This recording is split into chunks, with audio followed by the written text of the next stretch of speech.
చెప్పే బోధన ఆలకించము. ఎప్పుడైతే నువ్వు ఆలకిస్తావో చెడ్డల పడ్డానికి రూపం అవుతాయి.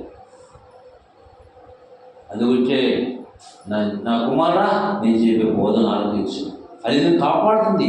కంటికి అంటే ఏ విధంగా కన్ను ఏ విధంగా రెప్ప కాపాడుతుంది, వాక్యం నీలో ఉంటే కాపాడుతుంది. కింద పడి వెళ్ళే సందర్భాలు కాపాడుతుంది. నువ్వు ఒక చెడుల బాటు పోకుండా, ఏ చెడుల బాటు పాపం అనేది కోరికలు పోకుండా, పాపంలో పడిపోకుండా కాపాడుతుంది వాక్యం. సామెతల గ్రంథం 7:2-3 వచనంలో కంటికి ఏ విధంగా కంటికి ఏ రెప్ప ఎట్లుంటుందో నేను కాపాడుతుంది వాక్యం నీలో ఉంటే. అందు గురించే నువ్వు పాట పాడతావా, ఇద్దరికి పాట పాడి వాక్యం చేయొచ్చు.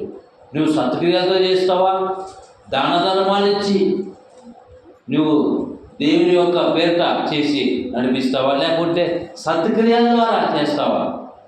ఏ రూపంగా కూడా దేవుని సత్క్రియలు కొనసాగించాలి. కొన్నేళ్ళ గురించి కదా ఏం చేశాడు కొన్నేళ్ళు, అన్యుడైన కొన్నేళ్ళు కదా, ముంగూర్తిగా మాదిరికరమైన జీవితం అన్యుడైన కొన్నేళ్ళు.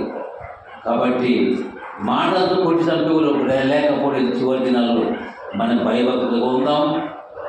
దేవుని రాజ్యాన్ని మనం కట్టబడాలంటే సత్క్రియలు సంపాదించుకోవాలి. సత్క్రియలు లేని జీవితం శూన్యం. అందుగురించే దేవుడైన యెహోవా ఆకాశం నిలుచున్నాడు. ఆయన హృదయ తలంపులు అయినవాడు.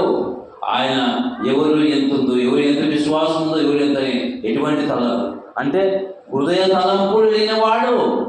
కాబట్టి మన చుట్టుపక్కల ఎంతో వారిని గురించి ప్రార్థన చేయమని, ప్రభువా వాళ్ళ వ్యక్తి ఈ విధంగా ఉన్నారు, వాళ్ళ కొరకు ప్రార్థన నీ మనసులో పెట్టుకొని వాళ్ళ కొరకు ప్రార్థనగా పగలని ప్రార్థన. ప్రపంచంలో ఎంతోమంది ఉన్నారు, కానీ ఈ ఊళ్ళో నీకు ఒక మనిషిని మార్చుకోవాలంటే దేవునికి మొదలుపెట్టిన దేవుడే ఆకాశం, దేవుడు కార్యం చేసే తప్పని దగ్గర రాలేదు. నేను ఒక సాధనంగా ఒక కరపతి ఇచ్చి నేను వచ్చిన కరపతి ఇచ్చుకుంటూ వచ్చిన కరపతి ద్వారా కానీ, పాట ద్వారా కానీ, నువ్వు చేసే దాన ధర్మాలు కానీ. బైబిల్ ఎవరు టైలరింగ్, ఎవరు బైబిల్లో ఉన్న టైలరింగ్ మిషన్ తబితా దొరక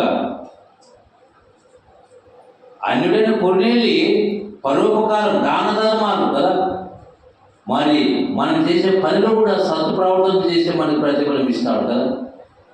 పిల్లరా ఒకసారి మనం ఆలోచిస్తాం, భూమి మీద 90 ఆవిష్కరణ 60-70 సంవత్సరాలు మనం దాదాపు దగ్గర పట్టి ఇప్పుడు పిలిస్తే ఒకటి. కానీ మీరు కూడా బైబిల్ ప్రకారంగా భయం కలిగి, భక్తి కలిగి, శ్రద్ధ కలిగి, ఆత్మ బలాలు ఉంటుంది. కాబట్టి నల్లంతకుడు అంటే ఆనందంగా మాటలు కొద్దిగా ఆ కోపం తెప్పే పనులు చెప్పాడు. భయంకరమైనటువంటి మాటలతో భయంకర మాటలు ఈ నాలుగు ప్రమాదకరమైంది. హద్దు కదా, నోరు జారిపోకుండా భయభక్తులుగా ఉండాలా. కానీ మాట ఉంది, నోరు జారి తీసుకోలేమంట. కాబట్టి భయభక్తులుగా మనము, కాబట్టి నోరు మృదువైన మాటలు మంచిగా ఉండాలి. కాబట్టి మాటలతో కూడా కొంతమంది ఎన్నో కొని తెచ్చుకుని గొడవలు సమస్యలు ఎన్నో తెచ్చి పెట్టుకుంటారు. ఈ లోకానికి బైబిల్ గ్రంథం మనకు చెప్తుంది, నా కుమారుడా ఎప్పుడైతే దేవుని మాటలు హృదయంలో ఉంటే అక్కడ కోపం ఉన్నటువంటి కూడా వాక్యం ద్వారా నెమ్మది బట్టి వాక్యం ద్వారా నెమ్మది ఇచ్చే మాటలు బైబిల్ చెప్తుంది. అందుగురించే సమాధానం కూడా ఇస్తుంది. సమాధాన పరివర్తనలు వారు దేవుని కుమారులు. ఎవరైనా సమస్య వచ్చి వాళ్ళకు ప్రేమతో ప్రార్థన చేసి వాళ్ళు చెప్తే నువ్వు దేవుని కుమారులు. ఇంక దానికి కాళే మంటకు పెట్టులు వేస్తే అట్లా మనసులు లేకపోలేదు. కాబట్టి మనం ఆర్పేవారుగా సమాధాన పరిచేవారికి ఉన్నారు.